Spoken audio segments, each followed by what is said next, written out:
পরিবার আছে, স্পষ্ট পরিচয়ও আছে, এমনকি পকেটে মিলছে পাসপোর্টও। তবুও 5 বছর ধরে হয়নি মৃত ব্যক্তির শেষকৃত্য, লাশ নিতেও আসেননি স্বজনরা। এক নারী বন্ধুর টানে সীমানা পেরিয়ে এসেছিলেন বাংলাদেশে, কিন্তু সেই প্রেম আর রহস্যময় মৃত্যুর ব্যবধানে থমকে গেছে একটি জীবন।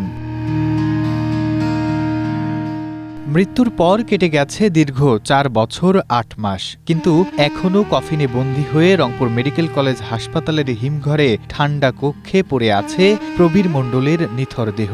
একজন মৃত মানুষের যে সম্মান আর সৎকার পাওয়ার অধিকার থাকে, আইনি জটিলতা আর পরিবারের অনাগ্রহে সেই মানবাধিকারটুকুও আজ কফিনে বন্দী। আমরা মনে করি যে আমাদের যে দেশের প্রচলিত আইন এবং আন্তর্জাতিক যে আইন রয়েছে সেখানে কিন্তু সুস্পষ্টভাবে বলা রয়েছে যে কোনো মৃতদেহকে সংরক্ষণ করা এবং নিজ দেশে ফেরত পাঠানোর প্রয়োজনে উদ্যোগ গ্রহণ করার কথা। আমরা মনে করি যে এক্ষেত্রে আসলে আইনের ব্যত্যয় ঘটেছে এবং এই মৃতদেহের প্রতি চূড়ান্ত রকমের অবমাননা অবজ্ঞা প্রদর্শন করা হয়েছে। জীবন অবাক না করলে কে করবে? 28% মিল্ক ফ্যাটের অবাক করার সাথে ফ্রেশ মিল্ক পাউডার। জীবন অবাক করুক প্রতিদিন। পুলিশ জানায় 2021 সালের নভেম্বরে সামাজিক যোগাযোগ মাধ্যমে পরিচিত এক নারী বন্ধুর সঙ্গে দেখা করতে ভারত থেকে বাংলাদেশে আসেন 41 বছর বয়সী প্রবীর মণ্ডল। লালমনিরহাটের পাটগ্রামের দহগ্রামে আজিজুল ইসলাম নামে এক ব্যক্তির বাড়িতে অবস্থানকালে হঠাৎ অসুস্থ হয়ে পড়েন তিনি। উপজেলা স্বাস্থ্য কমপ্লেক্সে নিয়ে গেলে চিকিৎসক তাকে মৃত ঘোষণা করেন।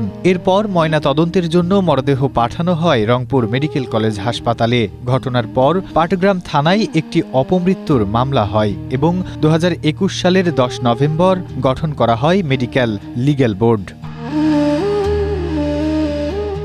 রংপুর ডিআইজি দপ্তরের নথি অনুযায়ী 2022 সালের ডিসেম্বরেই মরদেহ হস্তান্তরে বিজিবি বিএসএফ পতাকা বৈঠকের উদ্যোগ নিতে পুলিশ সদর দপ্তরে চিঠি পাঠানো হয়েছিল। তবে সাড়া না পাওয়ায় থমকে থাকে কার্যক্রম। এদিকে হাসপাতাল কর্তৃপক্ষ বলছে, পরিবার, ভারতীয় হাইকমিশন ও বাংলাদেশ সরকারের অনুমোদন ছাড়া সৎকার সম্ভব নয়। শুধুমাত্র আমরা এখানে রাখা সংগ্রহ করা আছে আমাদের এখানে, আবার যখনই পুলিশ যাবে তখন এখান থেকে ওনারা নিয়ে সৎকারের ব্যবস্থা কিংবা অফিসিয়াল যে প্রসিডিউরগুলো ফলো করে সেটা করবে। অবশ্য জেলা প্রশাসন বলছে, ভারতীয় এই নাগরিকের পরিবারের সাথে একাধিকবার যোগাযোগ করা হলেও তারা মরদেহ নিতে অনীহা প্রকাশ করেছে। তবে নিয়ম অনুযায়ী আবেদন পেলে সৎকারের আইনি ব্যবস্থা নেওয়ার আশ্বাস তাদের।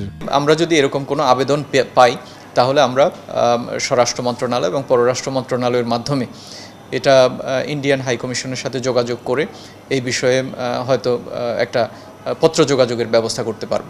আইনি চিঠি চালাচালি, আমলাতান্ত্রিক জটিলতা আর সীমান্তের নানা সমীকরণে আটকে আছে একটি মরদেহের সৎকার। প্রেমে পড়ে সীমানা পেরিয়ে আসা প্রবীর মণ্ডলের শেষ বিদায়ের অধিকারটুকু পেতে আর কত বছরের অপেক্ষা, সেটি প্রশ্ন অনেকের মনে।